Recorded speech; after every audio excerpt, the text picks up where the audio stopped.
The left engine was on fire. Wing Commander Robert Stanford Tuck could see orange flames licking out from the turbine exhaust, spreading forward along the nacelle like spilled gasoline.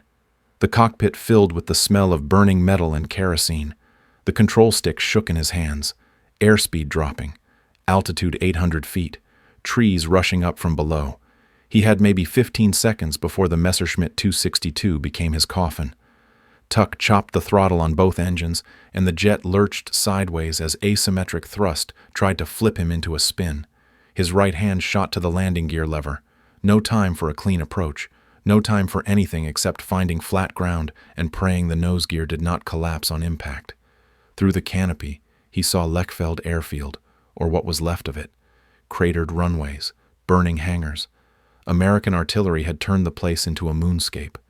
But there, to the east, a taxiway still intact. Maybe 600 meters of unbroken concrete. He banked hard right. The fire in the left engine grew brighter. Metal groaned. The turbine was tearing itself apart. He could hear it over the wind noise, a high-pitched shriek like a circular saw hitting a nail. Airspeed 220 miles per hour. Too fast. Way too fast. The Spitfire landed at 85. This thing was coming in hot enough to skip off the runway like a stone on water. Wheels touched concrete. The nose gear hit and the whole aircraft bucked forward. Tuck stood on the brakes. Rubber screamed. The left engine exploded. Not a Hollywood fireball, just a dull crump and a shower of turbine blades that shredded the wing like shrapnel. The jet yawed left. Tuck fought the rudder pedals. The taxiway fence loomed ahead, chain link and wooden posts. He was going to hit it. He was going to die in a German aircraft 3 weeks after Germany surrendered. The Messerschmitt stopped 6 feet from the fence. Tuck sat in the cockpit for 10 seconds, hands still gripping the stick, breath coming in ragged gasps. Then he popped the canopy, climbed out onto the wing, and dropped to the ground. His legs nearly gave out. Major John Henderson and 2 American soldiers were running toward him from across the airfield. Behind them, a man in a grease-stained Luftwaffe coverall stood motionless, hands zip-tied behind his back, staring at the burning wreckage of the engine. Henderson reached him first. "Jesus Christ, Commander, you just about killed yourself." Tuck looked back at the Me-262. The left engine was a blackened shell. Flames still flickered inside the nacelle.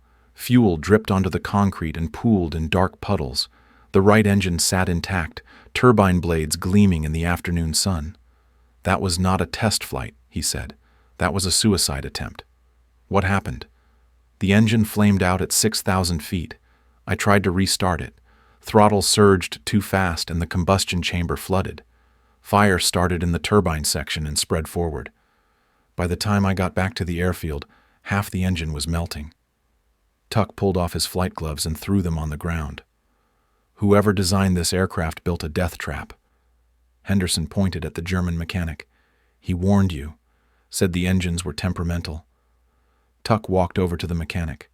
Klaus Weber, 43 years old, civilian clothes under the Luftwaffe coverall, hands still tied. He looked at Tuck with an expression that was part fear, part resignation, and part something else. Pride, maybe, or grief. "You knew this would happen," Tuck said. Weber met his eyes. "I told you the Jumo 04 requires smooth throttle control. You advanced the throttle too quickly during the restart. The fuel flooded the combustion chamber. The turbine temperature spiked above 900 degrees Celsius. The ceramic coating on the blades failed. The engine destroyed itself. Then why did not you stop me from flying it? Because you did not ask me if you should fly it. You asked me if it could fly. And it can. When handled correctly." Weber looked at the burning engine. "Our pilots trained for 6 weeks before their first solo flight in the 262. You had 6 minutes of instruction. What did you expect?" Tuck stepped closer. "How many of your pilots died because of engine failures?" Weber did not answer immediately. He stared at the wreckage. "I do not know the exact number. Maybe 1 in 5. Maybe more. The engines were built with mild steel instead of high-grade alloy because Germany ran out of chromium in 1943. The turbine blades lasted 25 hours instead of 150. Pilots had to replace engines after every 3rd mission. Sometimes the engines failed on takeoff. Sometimes they failed at 10,000 meters. Sometimes they just exploded for no reason anyone could explain. And you still put men in these aircraft? Weber's jaw tightened.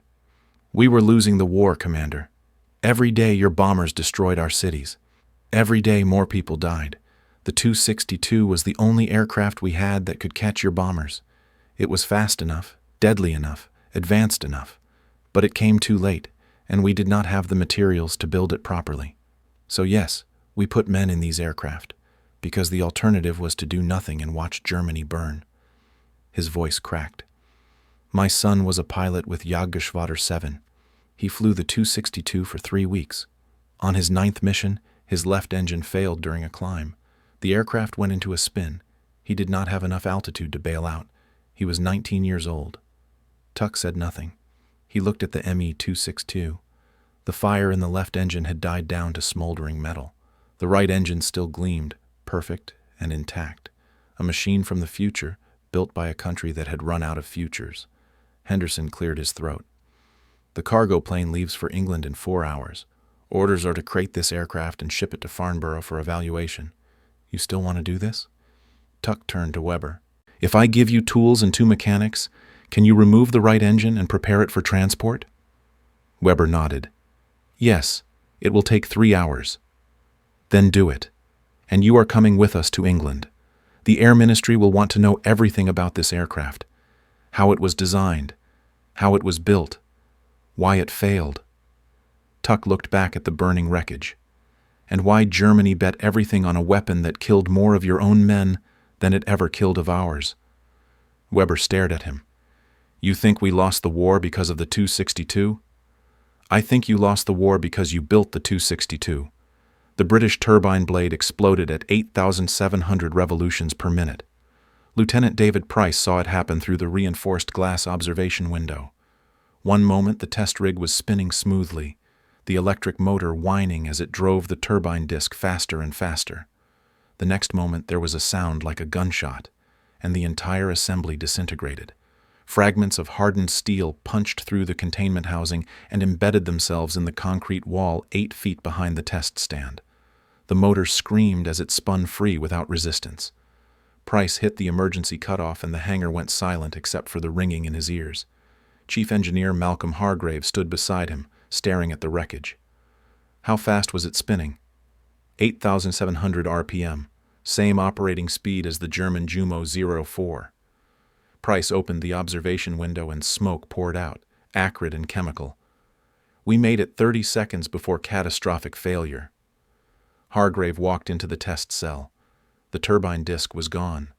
Just fragments scattered across the floor like shrapnel from a grenade. He picked up a piece of the blade. The metal had fractured cleanly, the crystalline structure visible along the break. High carbon steel, the best alloy Britain could produce, and it had lasted 30 seconds. Run it again, Hargrave said. Sir, we only have 3 more test blades. If they all fail, then we will know for certain that we cannot copy the German engine. Run it again. Price retrieved another turbine disc from the storage locker. This one had been machined 2 weeks ago at the Royal Aircraft Establishment workshop, the blades cut and ground to match the dimensions of the Jumo 004 turbine they had disassembled. British steel, British manufacturing, British engineering. It should have worked. It lasted 42 seconds. The third blade made it to 1 minute and 16 seconds before the tip cracked and the whole disc flew apart. Hargrave sat down on a metal stool and rubbed his face with both hands. 3 failures, 3 different blade designs. None of them came close to the performance of the German engine. And the German engine was built with inferior materials during the final year of a war that Germany was losing. Bring Weber in here, Hargrave said. Klaus Weber arrived 10 minutes later, escorted by 2 RAF guards. He was still wearing the same grease-stained coverall from the airfield at Lechfeld, though someone had given him a proper coat against the January cold at Farnborough. He looked at the wreckage on the test cell floor, and his expression did not change. He had seen turbine failures before. Hargrave pointed at the fragments. We tried to replicate your turbine blades. All 3 failed in less than 2 minutes. Your blades lasted 25 hours. Explain.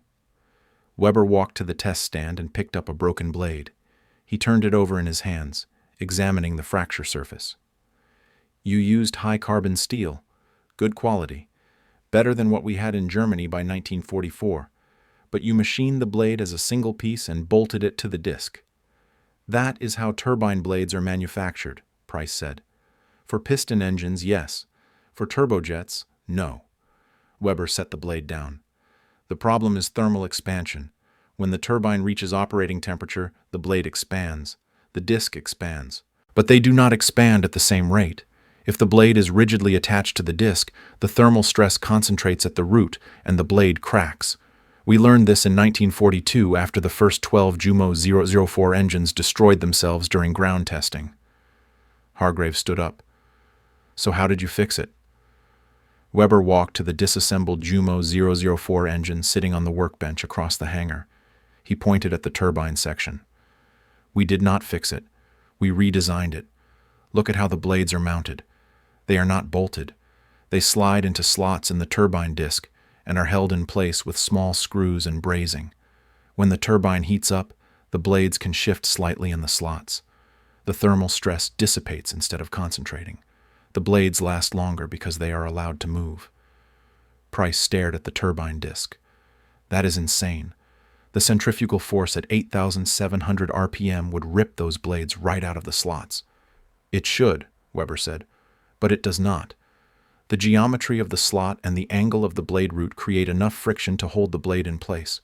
As long as the pilot does not exceed 900 degrees Celsius in the turbine section, the blades stay attached. If the temperature goes higher, the brazing fails and the blade comes loose. Then the engine destroys itself.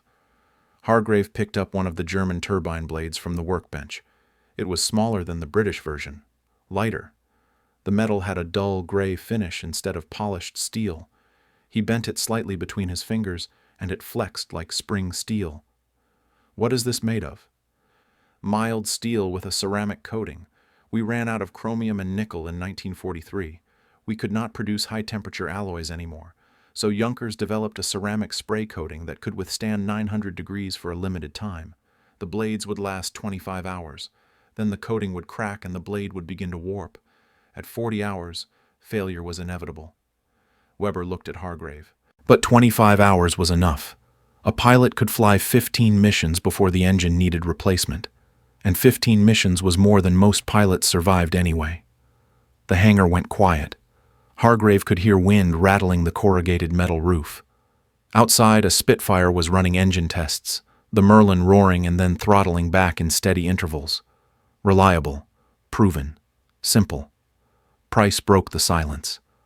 How many engines did you build? I do not have exact numbers. Perhaps 5,000. Perhaps more. Production was scattered across Germany because of your bombing raids. Junkers had factories in Dessau, Magdeburg, Leipzig. BMW was building a competing engine at the same time, but most of the engines never reached aircraft. The factories were bombed faster than we could rebuild them, and even when we completed an engine, we often did not have fuel to test it or pilots to fly it. Hargrave set the blade down. And the engines that did reach aircraft? How long did they last in combat? Weber hesitated. He looked at the Jumo 004 on the workbench. In theory, 25 hours. In practice, much less. The pilots could not resist. They would see a formation of Lancasters at 25,000 feet and push the throttle to maximum power.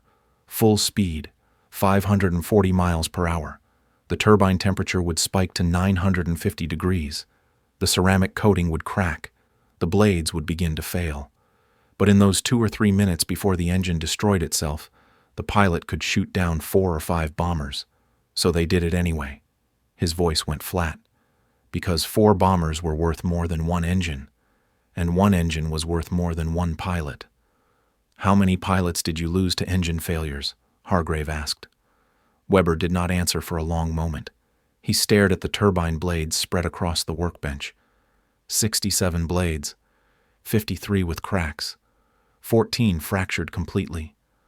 I do not know the official numbers. No one kept accurate records in the final months of the war, but in my unit, Erprobungskommando 262 at Lechfeld, we had 42 pilots between January and April 1945.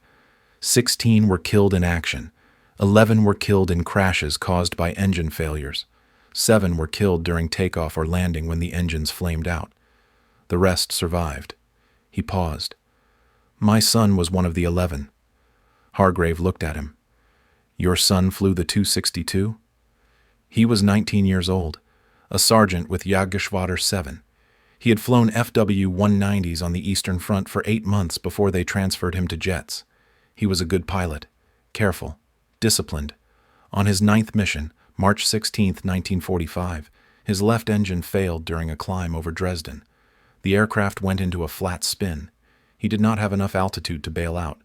They found the wreckage in a field outside the city. The right engine was still running when they got there. Weber's voice cracked. I was the mechanic who had serviced that aircraft 2 days before. I signed off on the engine inspection. I told him it was safe to fly. No one spoke. Price stared at the floor. Hargrave stared at Weber. The wind rattled the hangar walls. Weber straightened up and wiped his eyes with the back of his hand. So, when you ask me why the German engines failed, Commander Hargrave, I will tell you the truth. They failed because Germany was dying. We did not have the materials. We did not have the time. We did not have the factories or the fuel or the pilots. But we had the knowledge, and we built the best engine we could with what we had left. It was not good enough to win the war, but for 25 hours it was the most advanced aircraft engine in the world, and that is all we could do. Hargrave picked up the German turbine blade one more time. He held it up to the light. Mild steel, ceramic coating, designed to fail, designed to burn out in 25 hours and take its pilot with it if necessary. He thought about the 3 British blades lying in pieces on the test cell floor. High-carbon steel, perfect manufacturing, and they could not last 2 minutes. How far behind are we? Hargrave asked quietly. Weber looked at him. In materials? You are ahead. In manufacturing? You are ahead. In engineering? He gestured at the Jumo 004. 5 years, maybe 10. The 262 flew in combat in July 1944. Your Gloucester Meteor flew in combat 1 month later, but the Meteor has a top speed of 410 miles per hour. The 262 had 540. You are catching up, but you are not there yet. Hargrave set the blade down and walked out of the hangar without another word. Price stood there for a moment, then followed him. The guards escorted Weber back to his quarters. The Jumo 004 sat alone on the workbench, surrounded by fragments of British turbine blades that had tried and failed to match it. The Me 262 sat in Hangar 7 at Farnborough, like a trophy from a war that had ended but refused to die. Wing Commander Robert Stanford Tuck walked around it slowly, hands behind his back, studying the scorched metal where the left engine had burned. Oberleutnant Franz Stigler stood on the opposite side of the aircraft, flanked by 2 RAF guards. The German pilot wore a Luftwaffe uniform without insignia. His hands shook when he lit a cigarette. Tuck stopped at the burned engine nacelle and ran his finger along the blackened metal. This is the aircraft you flew from Rheims on April 16th. Stigler looked at the engine. No, that aircraft burned in a wheat field near Landsberg. This is someone else's. But the same model, same engines, same problems. Tuck pulled his hand away. His fingers were black with soot. Tell me what happened on April 16th. Stigler took a drag from his cigarette and exhaled slowly. What do you want to know, Commander? How I took off? How I shot down a marauder? Or how this engine tried to kill me? All of it. Stigler walked to the cockpit and looked inside. The control panel was intact. Throttle levers, fuel gauges, engine instruments, everything in German. We scrambled 12 262s that morning, 6 lost engines during the climb and turned back. I was lucky. Both my engines kept running until we reached 30,000 feet. Lucky, Tuck said. The word tasted bitter. Yes, lucky. Because in Jagdverband 44, if your engines worked long enough to reach combat altitude, that was a good day. Stigler touched the throttle levers. We engaged a formation of B-26 Marauders near Munich. I dove on the lead aircraft and fired from 400 meters. 4 Mk-108 cannons, 2 seconds of fire. The Marauder exploded. Then my left engine caught fire. Tuck climbed onto the wing and looked into the cockpit beside Stigler. What did the fire warning look like? A red light. Here. Stigler pointed at an instrument on the panel. And smoke. Gray smoke pouring from the nacelle. I shut down the left engine and tried to disengage, but a P-47 got on my tail. The pilot was good. He stayed with me through a diving turn at 500 miles per hour. How did you survive? Stigler looked at him. I did not. Not really. The P-47 put rounds into my right engine. It started losing power. I was at 8,000 feet and dropping. The pilot could have killed me. He had me. But he broke off. Why? I do not know. Maybe he ran out of ammunition. Maybe he thought I was finished. Maybe he did not want to watch me die. Stigler stepped down from the wing. I restarted the left engine long enough to glide to an emergency field. I belly landed in a wheat field and the aircraft burned. I walked away. 3 hours later, the war was over for me. Not officially, but in my head, it was over. Tuck jumped down from the wing. He walked to the tail section and looked at the scorched rudder. How many missions did you fly in the 262? 17. Between March 3rd and April 21st. How many pilots in your unit survived all 17 missions? Stigler crushed out his cigarette on the hangar floor. 2. Me and Feldwebel Müller. Everyone else was killed, wounded, or bailed out when their engines failed. Tuck turned to face him. Then why did you keep flying? You knew the engines were killing your pilots. You knew the 262 was as dangerous to you as it was to us. Why did you keep getting in the cockpit? Stigler's jaw tightened. Because what was the alternative, Commander? Sit on the ground and watch Germany burn? Watch your bombers destroy our cities and kill civilians and do nothing? He stepped closer. The 262 was the only weapon we had that could stop you. It was fast enough, deadly enough, but there were never enough of them, and the engines kept failing. On my last mission, 3 aircraft lost engines on takeoff, 2 more lost engines during the climb. 3 of us engaged the bombers. I shot down 1 B-17. My wingman shot down 2. The 3rd pilot exploded during his attack run. Engine failure, or enemy fire. We never found out which. So you sacrificed pilots for 2 or 3 kills per mission. We sacrificed pilots because we had no choice. Stigler's voice echoed in the hangar. The guards stepped forward. He ignored them. You think we wanted to fly aircraft that killed us as often as the enemy did? You think we wanted engines that lasted 25 hours before they failed? We did not have the materials. We did not have the time. We did not have the factories. But we had pilots. And we had the 262. So we flew until the engines burned out or the fuel ran out or we died. Because that was all we could do. Tuck stared at him. How many of your pilots were killed by engine failures? Stigler's anger drained away. He looked at the Me 262. I do not know the exact number. No one kept accurate records in the final months. But in my unit, between January and April 1945, we had 42 pilots. 16 were killed in action by enemy fire. 18 were killed in crashes caused by engine failures or flameouts. 7 were killed during takeoff or landing when the engines quit. 1 survived. Me. He paused. We murdered more of our own men than you did, Commander. The 262 was not beaten by your fighters. It was beaten by German engines that could not keep running long enough to matter. The hangar went silent. Tuck could hear rain drumming on the metal roof. He thought about Klaus Weber's son, 19 years old, killed when his engine failed over Dresden. He thought about the British turbine blade that had exploded after 30 seconds in the test cell. He thought about 17 missions in 49 days and 18 dead pilots and 1 man standing in a hangar staring at an aircraft that had tried to kill him more times than the enemy had. The 262 could have changed the war, Tuck said quietly. Stigler shook his head. The 262 could have changed the war if we had it in 1943, if we had 500 of them with reliable engines and trained pilots and enough fuel to fly them every day. But we had it in 1945 with engines that lasted 25 hours and pilots with 12 hours of training and fuel for maybe 2 missions a week. So we fought with what we had. And we lost. Not because the aircraft failed, because Germany failed. He lit another cigarette. His hands were steadier now. How many bombers did you send over Germany in those 49 days, Commander? Tuck did not answer.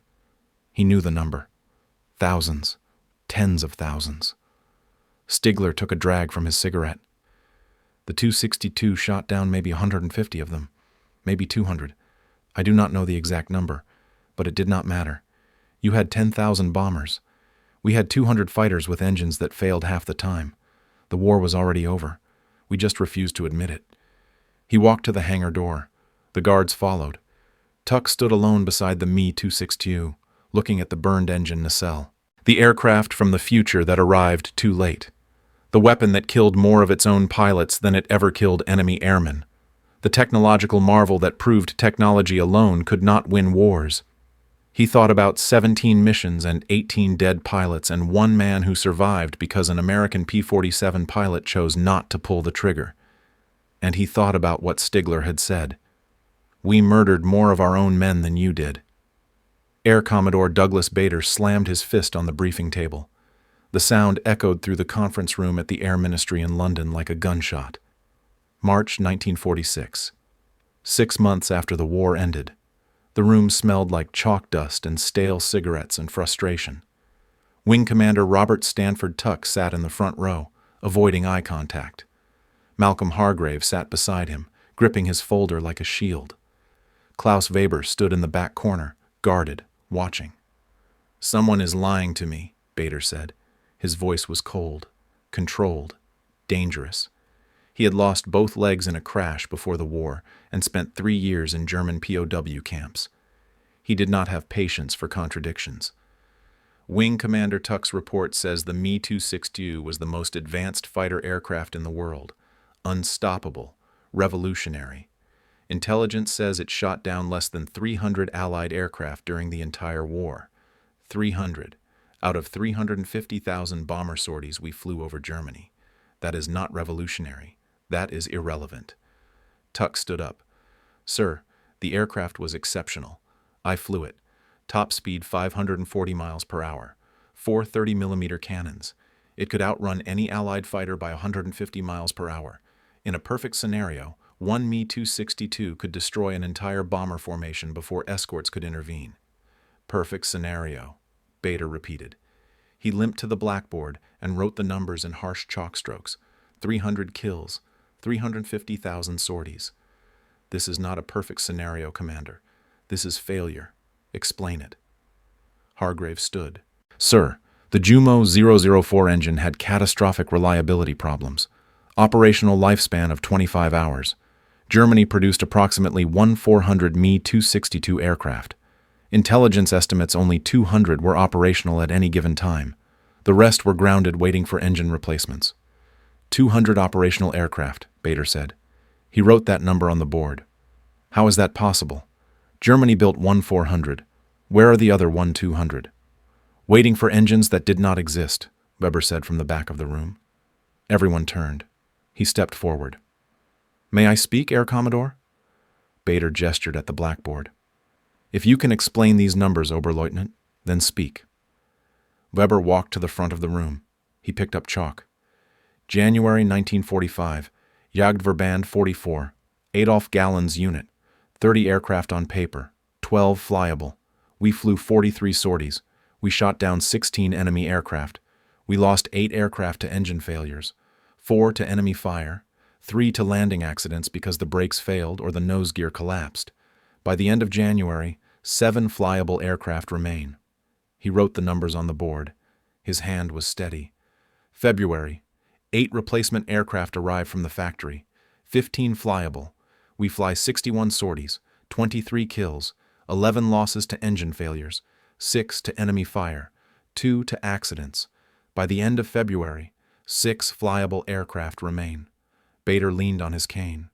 Continue. March, 4 replacements, 10 flyable, 38 sorties, 14 kills, 7 losses to engine failures, 5 to enemy fire. By the end of March, 3 flyable aircraft and no fuel. April, the war ends. Weber set the chalk down. In 4 months, 1 unit flew 142 sorties, shot down 53 enemy aircraft, lost 41 aircraft, 26 to engine failures, 15 to enemy action. He turned to face Bader. You want to know why the Tu-62 only shot down 300 Allied aircraft, Air Commodore? Because we spent more time replacing engines than flying missions. Because the engines killed more of us than you did. Because by the time we got the aircraft operational, Germany had already lost the war. The room went silent. Tuck stared at the numbers. Hargrave rubbed his face. Bader tapped his cane on the floor. Once, twice, 3 times. How many pilots in your unit were killed by engine failures? Bader asked quietly. 18, out of 42 pilots, more than 40%. Weber's voice was flat, emotionless. We murdered more of our own men than you did, Air Commodore. Bader stared at him for a long moment. Then he turned to Tuck. What would have happened if Germany had deployed the Me Tu-62 in June 1943 instead of March 1945? Before they lost the oil fields, before the factories were bombed, before they ran out of materials? Answer honestly. Tuck stood slowly. If Germany had 500 operational Me Tu-62s in June 1943 with reliable engines, trained pilots, and adequate fuel, we would have lost the daylight bombing campaign. Losses would have been catastrophic. 20%, 30%, unsustainable. We would have been forced to abandon daylight raids or accept that the 8th Air Force would be destroyed within 6 months. And if we abandoned daylight raids? Bader pressed. German industrial production continues. Factories keep running. The invasion of France becomes exponentially more difficult. The war lasts another year, possibly 2. Tuck looked at Weber. The Me Tu-62 in 1943 could have changed the war. The Me Tu-62 in 1945 could only document the defeat. Bader turned back to Weber. Why did Germany not deploy it in 1943? Weber's jaw tightened. Because Hitler insisted the Tu-62 be developed as a bomber, not a fighter. The first prototype flew in July 1942, but Hitler wanted the aircraft to carry bombs and attack England. We lost 18 months redesigning it. By the time we corrected that mistake, we had lost Romania, lost the factories, lost the war. The Tu-62 arrived at exactly the moment it could no longer matter. Hargrave stood up. There is another calculation, sir. He walked to the blackboard. Germany spent approximately the same resources on the Me Tu-62 program as the United States spent on the Manhattan Project. Billions of Reichsmarks, thousands of engineers, entire factories. Suppose Germany had spent those resources on conventional fighters instead. FW-190s, BF-109s, proven aircraft with reliable engines. How many could they have built? Weber did the math in his head. 5,000 additional fighters, perhaps more. And what would 5,000 conventional fighters with reliable engines have accomplished that 1,400 Me Tu-62s with failing engines did not? Hargrave asked. The room went completely silent. Weber stared at the numbers on the blackboard. 41 losses, 26 from engine failures, 18 dead pilots. When he spoke, his voice was barely above a whisper. They would have killed more of you, and fewer of us. Bader walked to the window. Rain streaked the glass. Outside, London was rebuilding, brick by brick, the scars of war slowly disappearing. He turned back to the room. Gentlemen, the lesson is brutal and clear. Technology without timing is worthless. Innovation without resources is suicide. Germany built an aircraft from 1950 and tried to fight a war in 1945 with engines from 1943. They lost because they were too far ahead and too far behind at the same time. He pointed his cane at the blackboard. The Me Tu-62 was the most advanced fighter aircraft in the world, and it changed nothing, because wars are not won by the best technology. They are won by the most resources, the best logistics, and the ability to keep fighting long after the brilliant ideas have failed. Tuck looked at Weber. The German engineer stood motionless, staring at the numbers. 53 kills, 41 losses, 26 from engine failures, 18 pilots dead, the mathematics of losing. One more question, Oberleutnant, Bader said. If you could go back to 1943 and advise the Luftwaffe, what would you tell them? Weber looked at him. Do not build the Me Tu-62, build 5,000 FW-190s, and surrender in 1944 before the cities burn. He walked to the door. The guards followed. The door closed. Bader erased the blackboard. The chalk dust hung in the air like smoke. Meeting adjourned. Tuck stayed in his seat long after everyone left, staring at the empty blackboard where the numbers had been, the mathematics of losing. The most advanced fighter in the world that arrived too late, broke too often, and killed too many of its own pilots to change anything. Klaus Weber sat in the back of the military truck, hands cuffed, staring at a manila folder on his lap. September 1946. The truck idled outside Hangar 7 at Farnborough. Rain hammered the canvas roof. Inside the folder were blueprints. Not the Me 262. Something else. Something that should not exist. Wing Commander Robert Stanford Tuck climbed into the truck and sat across from him. Between them, the folder. Weber's hands were shaking. Not from cold, from something else. "Where did you get this?" Tuck asked. His voice was quiet, dangerous. Weber looked at him. "From my office, before the British arrived at Lechfeld. I hid it in the lining of my coat. I was going to destroy it, but then I thought maybe someone should know what we almost built." Tuck opened the folder. The blueprints showed an aircraft that looked like the Me 262 but was not the Me 262. Swept wings, single tail, turbine engines mounted inside the fuselage, not under the wings. Performance specifications written in German. Maximum speed 2100 kilometers per hour. Service ceiling 15,000 meters. Combat radius 2200 kilometers. The date at the bottom of the page, February 1945. Project designation P1101. "This is not real," Tuck said. "It is real. We had a prototype, partially completed, 80% finished when the Americans captured the Messerschmitt factory in April. They took it. I do not know where it is now. Probably in America. Being studied. Being copied." Weber pointed at the specifications. This aircraft would have been 30% faster than the Me 262. Longer range, better climb rate, more reliable engines because we learned from the 262's failures. If we had finished it, if we had built 500 of them, the war would have lasted another year. Maybe 2. Tuck stared at the blueprints. "Why are you showing me this?" "Because I need you to understand something, Commander. The Me 262 was not the best we could do. It was the best we could do in 1945 with no materials, no time, and no hope. But in 1943, we had designs for aircraft that would have made the Me 262 look obsolete. We had plans for swept wing fighters that could fly 700 miles per hour. We had plans for jet bombers that could reach New York. We had plans for rocket interceptors that could climb to 50,000 feet in 2 minutes. All of it real. All of it technically feasible. All of it delayed or canceled because Hitler wanted bombers instead of fighters, because we ran out of chromium and tungsten, because the factories were bombed faster than we could rebuild them." He closed the folder. "So when you write your report about why Germany lost, do not say we lost because our technology failed. Say we lost because we had too much technology and not enough common sense to use it properly. We chased perfection when we needed adequacy. We built weapons from 1950 to fight a war in 1945. And every brilliant engineer, every advanced design, every technological breakthrough just delayed the inevitable and killed more of our own people in the process." Tuck set the blueprints down. "What do you want me to do with this?" Weber looked out at the rain. "Burn it. Germany does not need more advanced weapons. We need food, medicine, shelter. We need to rebuild cities, not fighter jets. This aircraft represents everything we did wrong. Pursuing innovation instead of survival. Chasing glory instead of accepting reality. I want it destroyed so no one makes the same mistake we did."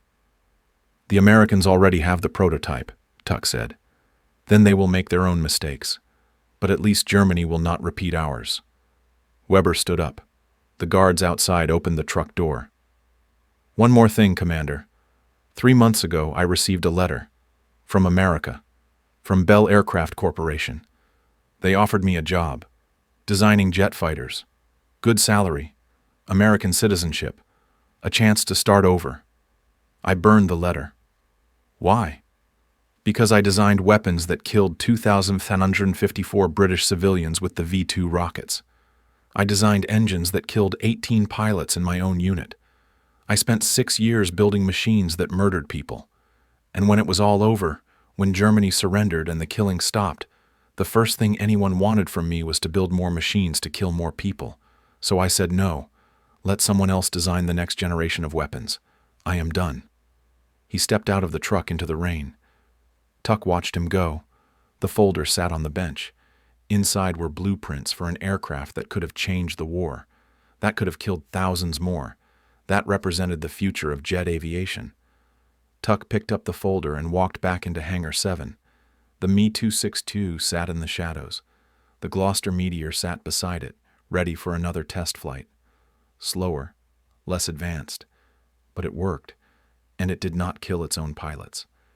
He walked to the Me 262 and placed the folder on the wing.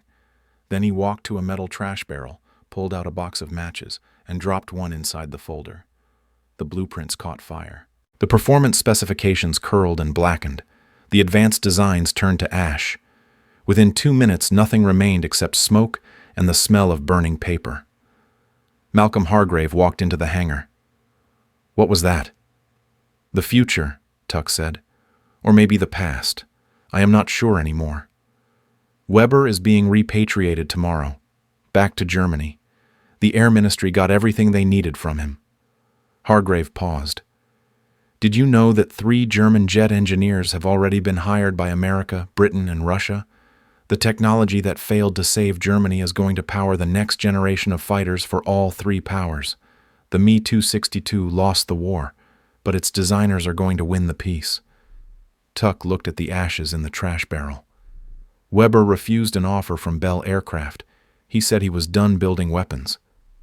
Then he is the only one, Hargrave said. Everyone else is already planning the next war. Outside, the rain stopped.